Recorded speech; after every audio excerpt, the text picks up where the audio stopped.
Allahu Allahu Allahu Allah Allahu Allahu Allah. Terangkan di sini Bismillahirrahmanirrahim. Fa idza tala'atis syamsu wa irtafa'at qadra ramhin fasholli rak'atain.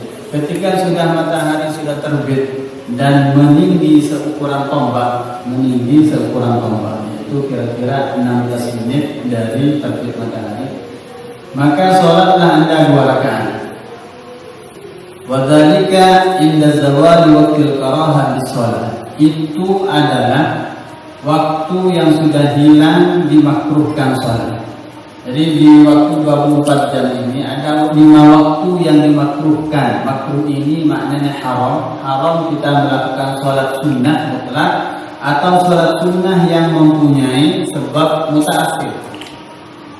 Apa saja itu 5 waktu? 1, ketika istiwa, matahari pas di atas langit, itu kita dimakruhkan, makruh secara haram melakukan sholat sunat mutlak atau sholat sunat yang mempunyai sebab mutaakhir.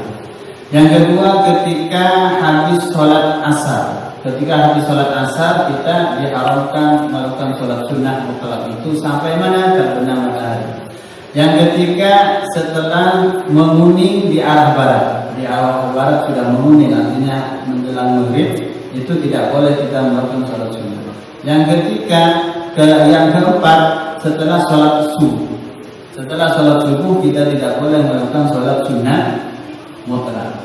Yang kelima adalah ketika terbit matahari sampai matahari itu meninggi seukuran tombak. Maksudnya seukuran tombak, dia sudah tinggi. Andaikan kita menembak itu dikira-kira itu kena tombak kita kepada matahari tersebut. Itu kurang lebihnya 16 menit dari terbitnya matahari.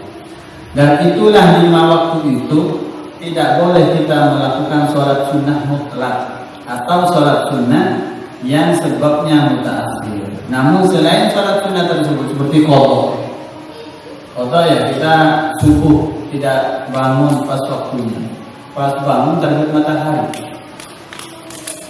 Bagaimana kita ya qadha itu saja? Katanya haram sholat setelah terbit matahari kalau matahari belum meninggi seukuran tombak. Nah, iya benar itu memang haram, tapi sholat apa yang diharamkan? Yaitu sholat sunnah mutlak. Adapun sholat fardu yang diqadha itu tidak diharamkan. Kembali lagi kepada fokus ini. Jadi ketika kita sudah sholat subuh, berzikir, terbit matahari, tunggu sebentar, yaitu sampai meninggi matahari seukuran tombak kurang lebih 16 menit. Kata Imam Ghazali di sini, sholatlah Anda 2 rakaat. Ini yang dimaksud dengan sholat isyraq. Apa itu sholat isyraq? Sholat yang dilakukan ketika terbit matahari sudah meninggi seukuran tombak. Itu adalah waktu isyraq. Fa idza adhan naharu wa madha minhu qaribun min rumihi fasalli salat duha arba'an aw sittan aw samaniyan masna. Ketika sudah matahari agak meninggi, yaitu agak meninggi dan sudah melewati seperempat siang. Jam berapa seperempat siang? Jam 9. Nah, ya, jam 9, maka sholatlah Anda ini sholat duha itu namanya, yaitu 4 rakaat boleh, 6 rakaat boleh, 8 rakaat boleh, 2 rakaat, 2 rakaat salam, 2 rakaat salam, 2 rakaat salam.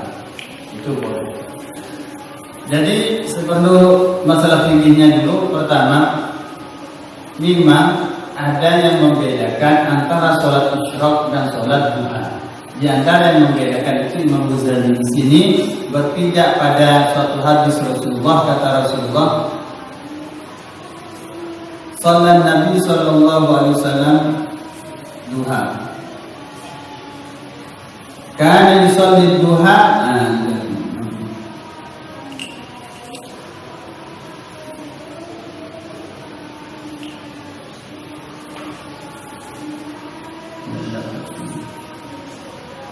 Jadi ulama beda pendapat antara apakah sholat duha itu bukan isyraq atau sholat duha lain, isyraq lain.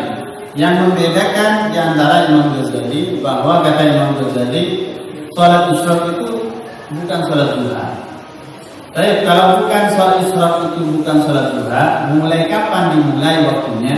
Yaitu dimulai ketika meninggi matahari seukuran tombak, yaitu kurang lebih 16 menit dari terbitnya matahari.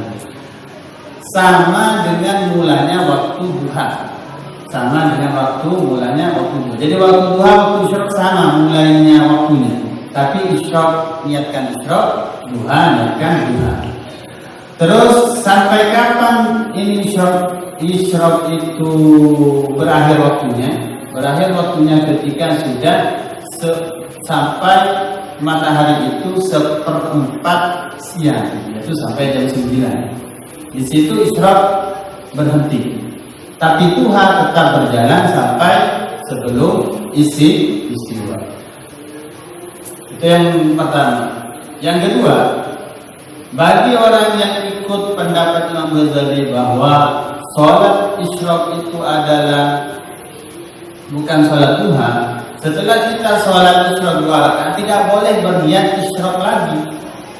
Saya mau sholat isyraq lagi, tidak boleh. Kenapa? Karena isyraq sudah selesai 2 rakaat tadi. Maka hendaknya kalau mau sholat setelah itu yaitu sholat duha. Namun bagi orang yang tidak membedakan, ulama yang tidak membedakan bahwa sholat duha dia sebenarnya adalah sholat isyraq adalah sebenarnya sholat duha, itu cuma nama yang berbeda, tapi yang dimaksud barangnya itu satu. Boleh kita berniat pertama sholat isyraq dulu, setelah itu berniat sholat duha. Yang penting jumlahnya semuanya tidak lewat dari 8 rakaat, 4 salat.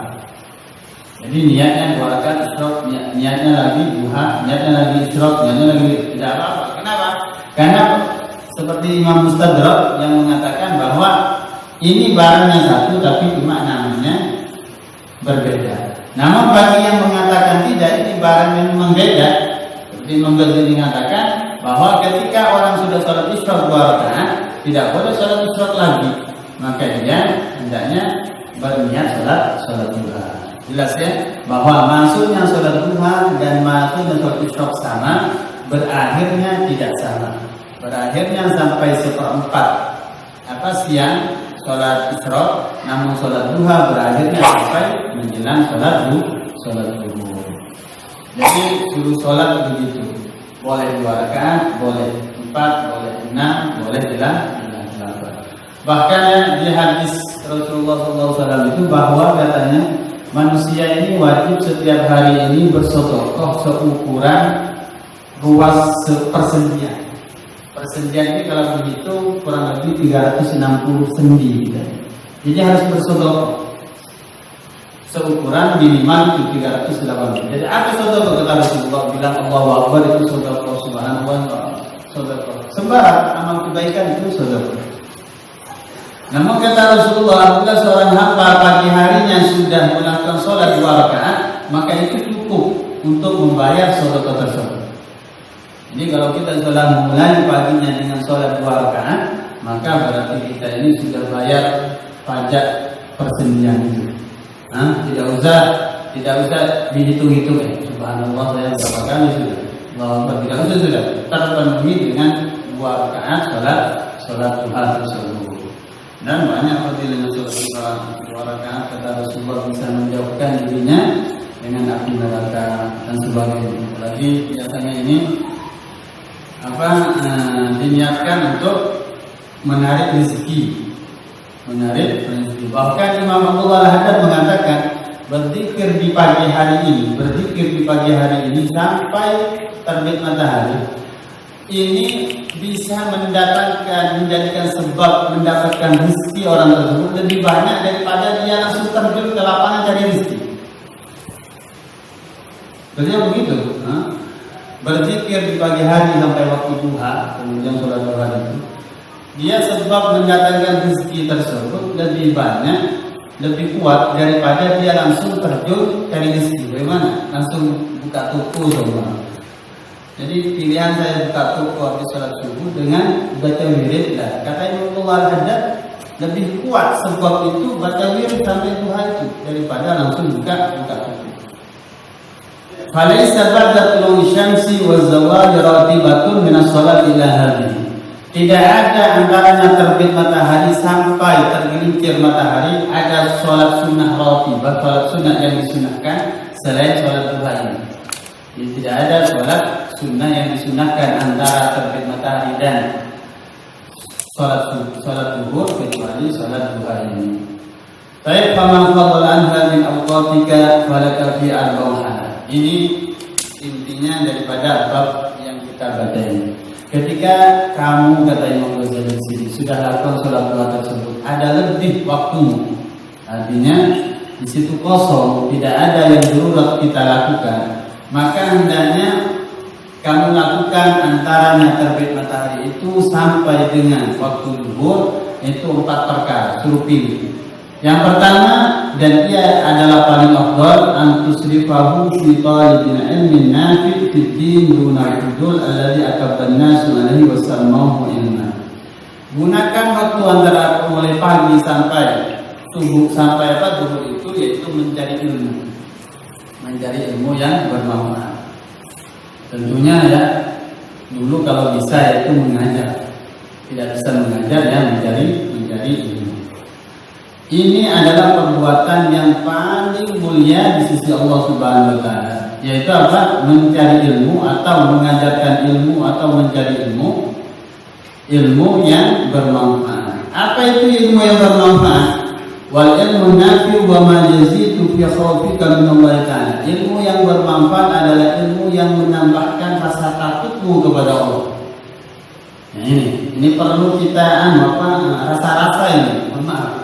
Ketika kita bertambah ilmu tersebut, hadir majlis, hadir pengajian, hadir kajian, bertambahkah dengan pengetahuan kita pada ilmu itu bertambah takut sama Allah? Ketahui kalau bertambah, maka itu adalah ilmu yang bermanfaat. Namun kalau sebaliknya, kadang hadir pengajian ini tambah sombong gitu. Saya bilang nah, itu berarti kebalikannya, berarti bukan ilmu yang bermanfaat, bukan itu yang ilmu yang dimuliakan. Wa yazidu fi basiratika bi nafsika. Ilmu yang manfaat itu adalah ilmu yang menambahkan tambah tahu pada aib kesalahan. Setelah bertambah ilmunya, dia bertambah tahu pada kesalahan dirinya. Oh, berarti saya mulai dulu. Berarti saya mulai. Nah, begitu. Nah, berarti itu adalah ilmu yang bermanfaat. Wa yazidu fi ma'rifatika bi ibadati rabbika, dan menambahi dengan pengetahuanmu beribadah kepada Tuhanmu. Wa yuqallilu fi raghatika fid dunya, dan mempersedikit cinta kepada dunia dan sebaliknya memperbanyak cinta kepada akhirat. Dan ilmu-ilmu yang demikian artinya timbangan-timbangan yang demikian, ketika kita mendapatkan ilmu begitu dalam hati kita, dan itu berarti ilmu itu adalah ilmu yang bermanfaat. Namun kalau sebaliknya, maka itu adalah bukan ilmu yang bermanfaat.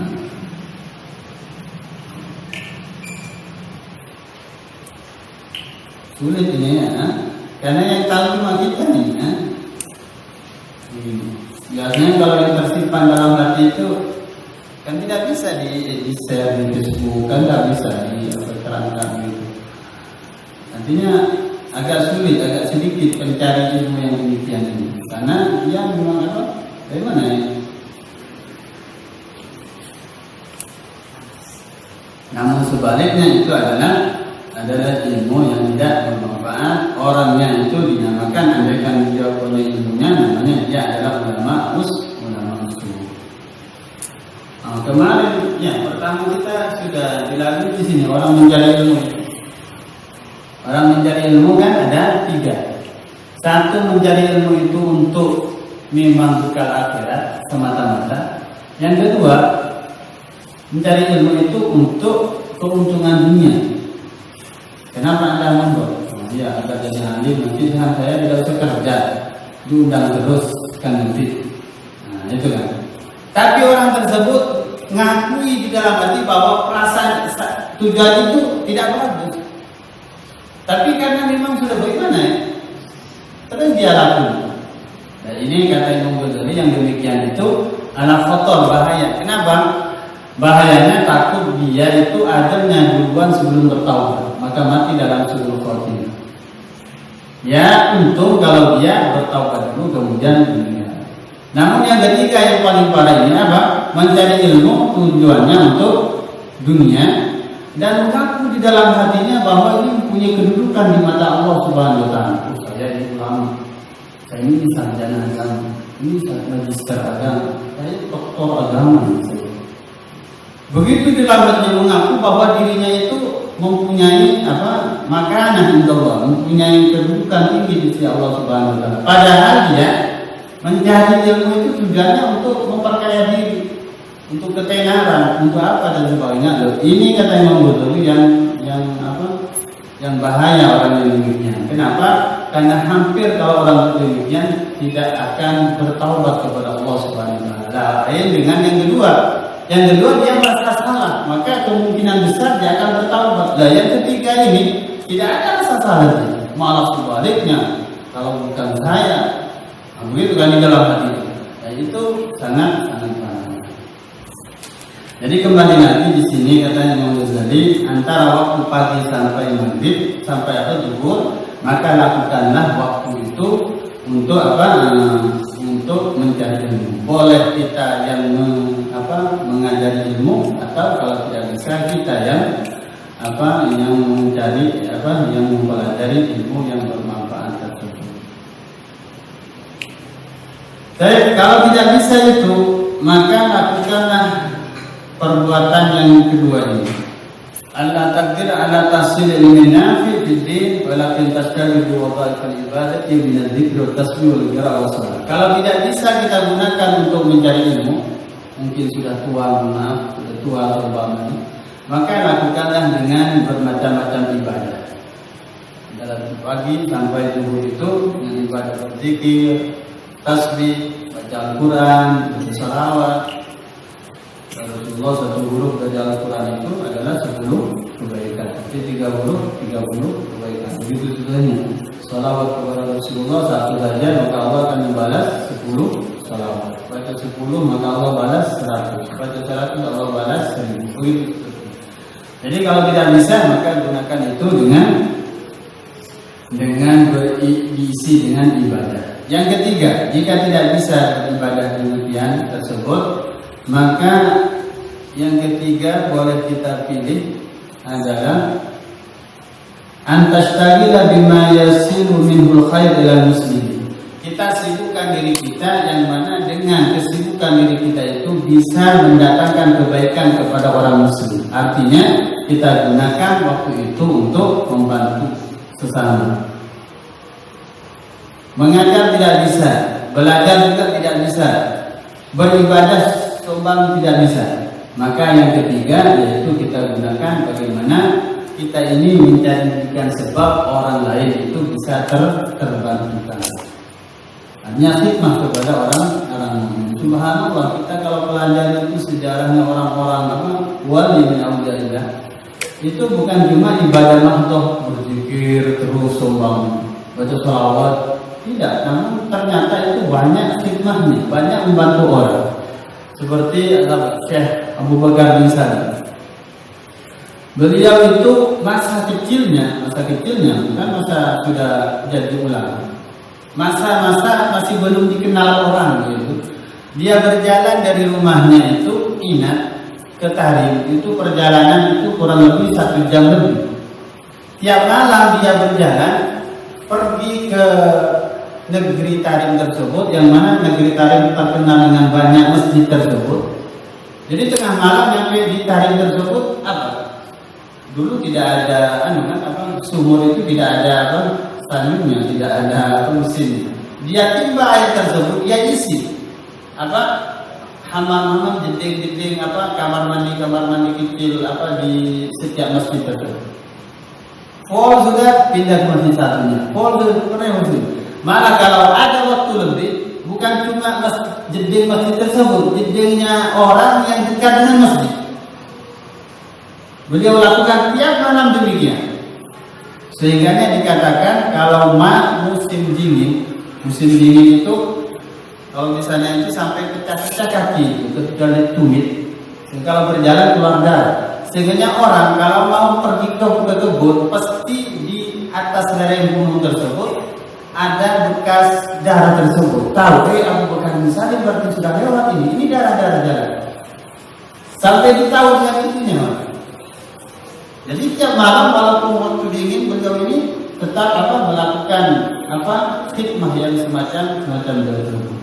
Sehingga beliau jadilah ulama besar, jadilah orang wali, jadilah orang yang disukai oleh Allah Subhanahu wa Ta'ala. Artinya khidmahnya begitu sangat besar, bukan cuma ibadah makhluk sama Allah Subhanahu wa Ta'ala. Berarti juga Imam Ahmad bin Zain yang dulu pertama kali saya baca kitabnya di sini, ada kitab Risalah kecil. Beliau itu tiap hari di mana dia ada pengajian, beliaulah yang keluarkan air, kasih semuanya begitu. Dulu kan tidak ada air begini, jadi harus pakai gelas, kemudian diseling sama kemudian diberikan satu-satu. Beliau begitu. Sudah tahu beliau, sudah orang itu kalau beliau yang pegang, sudah orang itu merasa tidak enak, tapi tetap beliau lakukan. Lalu ditanya, Habib, kenapa lakukan demikian? Kan Habib yang ngajar. Kadang beliau ngajar sendiri, dia sendiri yang kasih air gitu. Nah, beliau jawabnya apa? Kamu tahu itu orang yang tuku-tuku yang jualan itu? Iya. Jualan apa dia? Ya banyak yang dijual dia. Ada beras, ada ini, ada itu. Iya. Saya ini begitu juga. Siapa tahu ngajarnya tidak diterima, ya ininya yang diterima oleh Allah Subhanahu wa Ta'ala. Siapa tahu orang itu tidak laku berasnya ya. Kalau cuma jual beras kan tidak dapat uang dia, tapi karena jual bermacam-macam, satunya tidak laku, mungkin satunya yang laku. Nah, itu harapan saya. Beliau begitu ketika ditanya, kenapa engkau Habib masih demikian lakukan? Abu Bakar Siddiq, Abu Bakar Siddiq. Beliau terkenal itu selalu membantu orang yang miskin, orang yang lemah. Di antaranya ada kerutinan setiap hari ambilkan air orang-orang janda atau orang-orang yang sudah tua. Ketika Rasulullah meninggal, kan dibayar jadi apa? Jadi Rasul, jadi Rasul. Jadi apa? Jadi khalifah yang pertama. Kata orang-orang yang terbantu itu, mulai sekarang saya ini sudah tidak ada yang mengambilkan air. Kenapa? Abu Bakar sudah jadi presiden sekarang masa. Didengar itu oleh Abu Bakar, tidak, tetap saya lakukan. Subhanallah, walaupun beliau jadi khalifah, tetap kebiasaan yang sebelumnya jadi khalifah itu memberikan air-air di rumah-rumahnya wanita-wanita sudah yang tua renta, beliau ini melakukan. Jadi begitulah khidmah begitu, sangat artinya perbuatan yang begitu begitu mulia. Walaupun kadang orang kalau melihat orang berkhidmah ini kan sudah bagaimana begitu seperti orang rendahan begitu.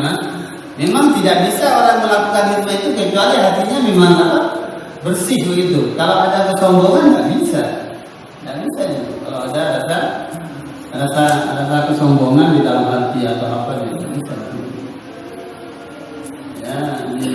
Dilatih. Jadi kata Imam Ghazali di sini, jika kita punya waktu yang lebih antara pagi sampai zuhur, maka pilih boleh yang ketiga ini, yaitu berkhidmah kepada sesama. Kalau tidak bisa, maka ada alternatif yang keempat, yaitu alla taqwa ala dzalika fastadil bihajatika iktisaban ala nafsika wa ala iyalika. Jika tidak bisa kamu lakukan itu, yang tiga itu kata Imam Ghazali di sini, maka sibukkanlah dirimu itu dengan mencari rezeki untuk kamu dan untuk keluargamu. Kerjalah waktu itu. Maksudnya apa? Dengan begitu maka orang di sekitar kita ini akan selamat. Orang tidak merasa nanti terdolimi, orang merasa tidak merasa tersakiti. Kenapa? Karena saya ini sibuk dengan mencari rezeki yang halal untuk saya dan untuk keluarga saya. Maka selain itu tentunya selain perbuatan yang 4 itu tentunya itu yang akan merugikan orang lain.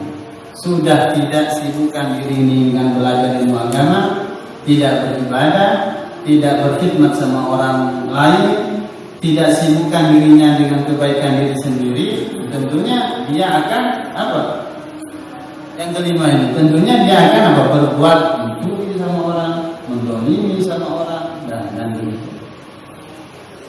Kayaknya yang keempat ini yang kita banyak lakukan ya, insyaallah. Iya kan?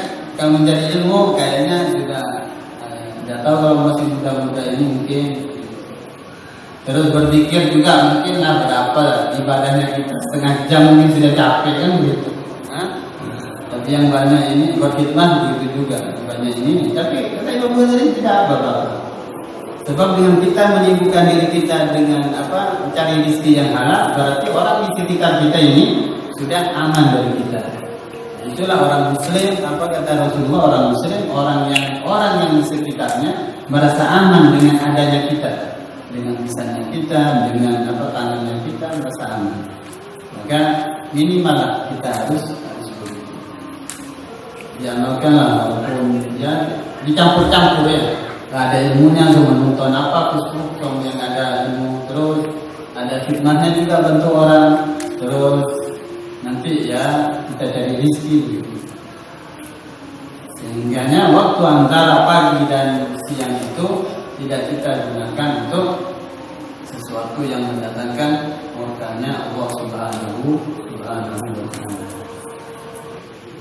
Jemaah yang dimuliakan Allah Subhanahu wa Ta'ala, mudah-mudahan ada umur panjang, kesempatan lagi kita akan berjumpa di malam Kamis lagi dalam terusannya pembahasan kita ini itu hidayah. Mudah-mudahan yang memberikan air, memberikan makanan, yang menyebarkan informasi, semuanya yang menjadikan sebab kita berkumpul di sini dibalas pahalanya oleh Allah Subhanahu wa Ta'ala, dijadikan keluarganya keluarga yang sakinah wa rahmah, diberikan umur panjang dalam taat kepada Allah Subhanahu wa Ta'ala. Amin amin ya rabbal alamin. Kita tutup dengan membacaan kafaratul majlis. Subhanallahumma wa bihamdika asyhadu an la ilaha illa anta astaghfiruka wa atubu ilaik. Assalamualaikum warahmatullahi wabarakatuh.